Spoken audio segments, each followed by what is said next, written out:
Hola, buenas tardes. Mi nombre es Erich Fromm. Yo nací el 23 de marzo de 1900 en Frankfurt, Alemania. Mi familia es de origen judío ortodoxo, la cual había tenido varias generaciones de antepasados ejerciendo como rabinos. Soy hijo único de Neftali Fromm y mi madre Rosa Kraus. Crecí sintiéndome identificado en la religión que me rodeaba. También quise seguir las mismas direcciones que los antepasados de mi familia, donde relaté el mismo. Me eduqué en el seno de una familia religiosa judía, y las páginas del Antiguo Testamento me conmovían y estimulaban más que cualquier otra cosa a la cual estuve expuesto.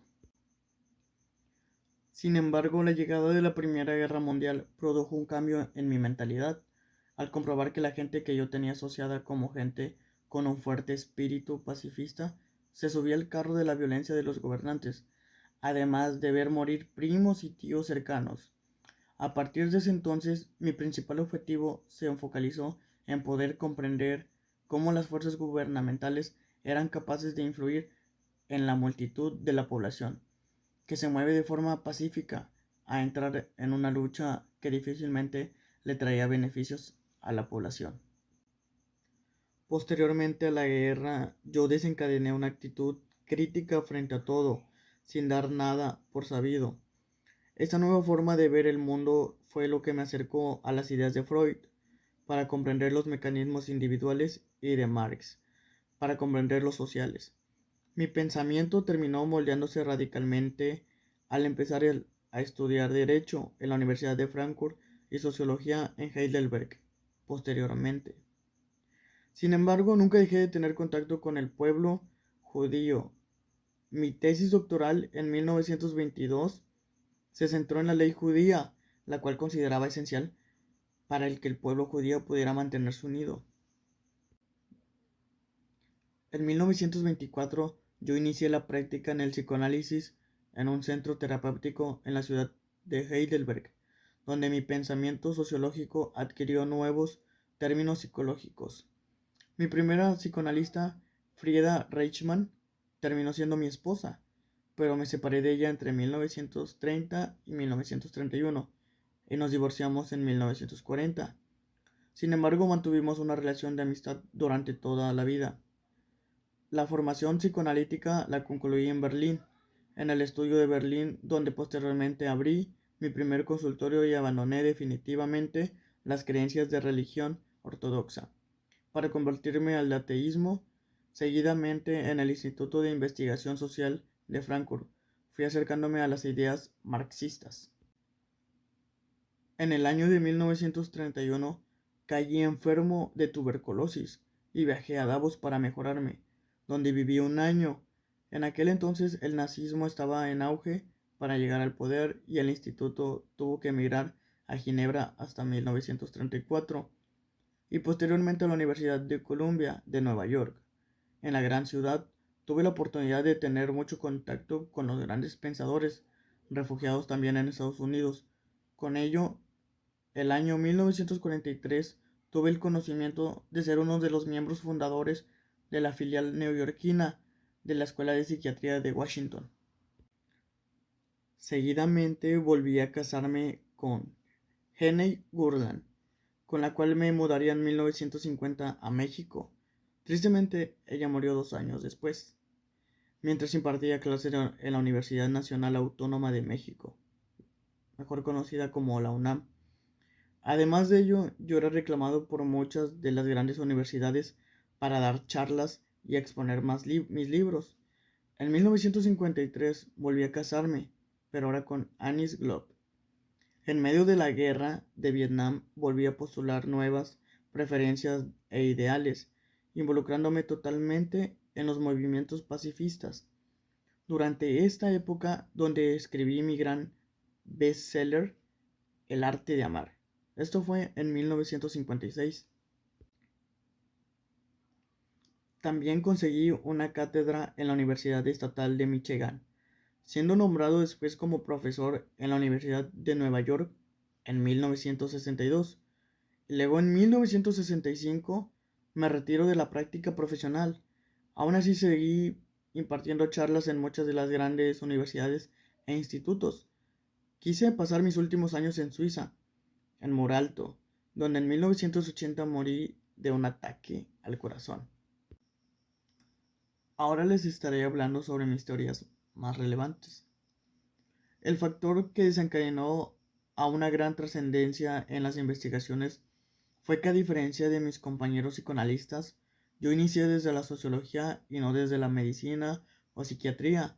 Fue a raíz de esa perspectiva sobre la cual pude observar al ser humano en una gran complejidad como un todo integral.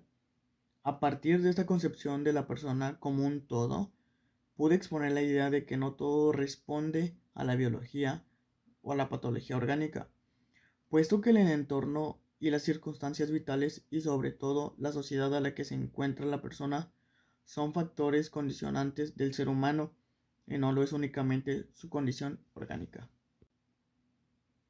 Para poder comprender mi teoría debemos conocer que esta fue influida por las ideas de Freud y de Marx. Freud basaba su teoría en las pulsaciones inconscientes que condicionaban nuestras voluntades conscientes, así como nuestros impulsos biológicos. Por otro lado, Marx postulaba que los individuos estaban determinados por la economía y la sociedad. Frente a ello, yo traté de unificar los dos movimientos, el psicoanálisis y la sociología, denominándolos psicología social analítica. Consideraba que estas dos prácticas excluían la libertad del hombre. El psicoanálisis de Freud condicionaba al hombre a la naturaleza biológica, mientras que Marx lo asociaba al determinismo socioeconómico. Y así fue como establecí la libertad del hombre como punto central de mi teoría, buscando que el hombre trascendiera de los determinismos de su propia biología y de la sociedad. Frente a ello, desde el punto de vista sociocultural, mi máximo objetivo no era lograr un ajuste o adaptación social, sino la integración del individuo en sí mismo. Por otro lado, desde el punto de vista biológico, hice énfasis en el origen de los problemas psíquicos, que no se sustentan únicamente de la condición orgánica, puesto que interfieren en un conjunto de variables ambientales que también condicionan el origen de los problemas psíquicos, como las relaciones interpersonales, la cultura, los modelos de afrontamiento o los problemas. En base a esto, establecí algunas ideas y, por ejemplo, la teoría de la personalidad. En resumen, frente a estos dos sistemas establecidos por dos grandes pensadores que sustentaban una teoría determinista, por mi parte, yo animaba a la sociedad a trascender de las condiciones que se le atribuían, y a que buscaran la libertad y su propia razón de ser. Es algo que se ve reflejado en mis convicciones. El arte de amar. El arte de amar, libro que publiqué en 1956, tuvo una gran repercusión, convirtiéndose en un best-seller, debido a que permitió a varias generaciones a poder reflexionar sobre uno de los temas más importantes de nuestra razón de ser, el amor. El libro ayuda al lector a cuestionarse sobre algunos aspectos del amor que pueden parecer sencillos a primera instancia, como ¿qué significa amar? O ¿cómo desprendemos de nosotros mismos para experimentar este sentimiento? Además, manifiesta las distintas formas de la expresión del amor, como el amor fraternal, filial, parental o a uno mismo, siendo estas formas un rasgo de madurez y no únicamente una relación personal. El arte de amar nos enseña también que el amor no es mecánico o pasajero. Es un arte que se obtiene gracias a su aprendizaje.